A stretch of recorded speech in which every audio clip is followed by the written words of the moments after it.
అనుకుంటాం మనము, దేవుడు నా మాట వింటాడా, నా ప్రార్థన వింటాడా, దేవుడు నన్ను చూస్తున్నాడా, నా స్థితిగతులను నా దేవుడు మార్చగలుగుతాడా, ఈ సంవత్సరం అందు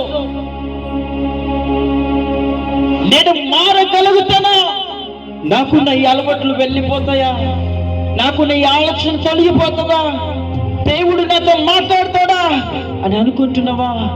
ఎస్, దేవుడు నీతోనే మాట్లాడతాడు. ఆమేన్. దేవుడు నీతోనే మాట్లాడుతున్నాడు బిడ్డ.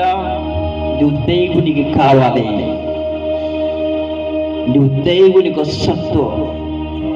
దేవుడు తన స్వరక్తం ఇచ్చి నిన్ను కొనుక్కున్నాడు.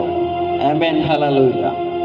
ఒక్క మాట గుర్తుపెట్టుకోండి, ఈ లోకంలో మనల్ని అందరూ వదిలిపోయిన, అందరూ దోషించిన, అందరూ అవమానించిన, నీ దేవుడు దూషించేవాడు కాదు, నీ దేవుడు అపహాసించేవాడు కాదు.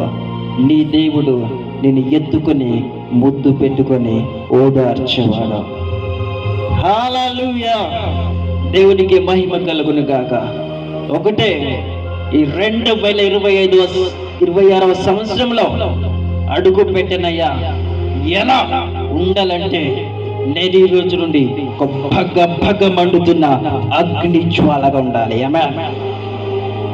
సార్, 2025వ సంవత్సరంలో నా జీవితం ఏమైపోయిందో నాకు అవసరం లేదు సార్.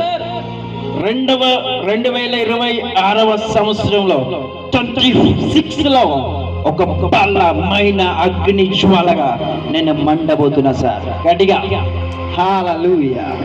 అది ఎవరు చెప్పలేదు తెలుసా? నీవే.